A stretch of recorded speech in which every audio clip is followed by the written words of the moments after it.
প্রথম প্রশ্ন করেছেন, বলছেন আসসালামু আলাইকুম শেখ। ওয়ালাইকুম আসসালাম ওয়া রাহমাতুল্লাহ। এক ব্যক্তি সালাত মাঝে মধ্যে পড়ে, এমন বেনামাজি বিড়ি সিগারেট খাওয়া ব্যক্তিকে সালাম দেওয়া যাবে?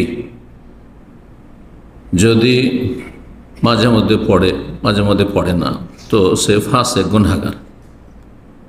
বিড়ি সিগারেট খায় ফাসেক, গুনাহগার, কাফের নয়। সুতরাং যখন মুসলিম, যদিও গুনাহগার, গুনার অবস্থায় যদি না থাকে সেই সময়টিতে, তাহলে সালাম দেওয়া যাবে। অর্থাৎ জামাত চলছে আর মসজিদের আশেপাশে মুসলিম জানছেন বসে আছে, তাহলে সালাম দেওয়া যাবে না, কারণ তার উপর জামাতে হাজির হওয়া ফরজ, কোনো বাধা নেই।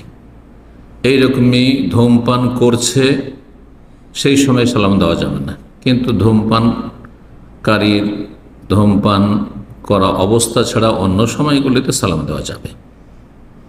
আর বিশেষ করে যদি নিকটাত্মীয় হয়, প্রতিবেশী হয়, আশেপাশে রাত দিন দেখা হচ্ছে, তাহলে যতই পাপিষ্ট হোক না কেন সালাম দেবেন তাদের হেদায়েতের নিয়তে এবং তাদের অনিষ্ট থেকে নিজেকে এবং নিজের পরিবারকে, নিজের ধন সম্পদকে রক্ষা করার জন্য। কারণ এসব অসৎ লোকেরা যারা আশেপাশে বসবাস করে, পাড়া প্রতিবেশী, যদি তাদেরকে সালাম বন্ধ করে দেন, না দেন, তাহলে তারা আরও বেশি আপনার এবং ধার্মিক লোকদের শত্রু হয়ে যাবে।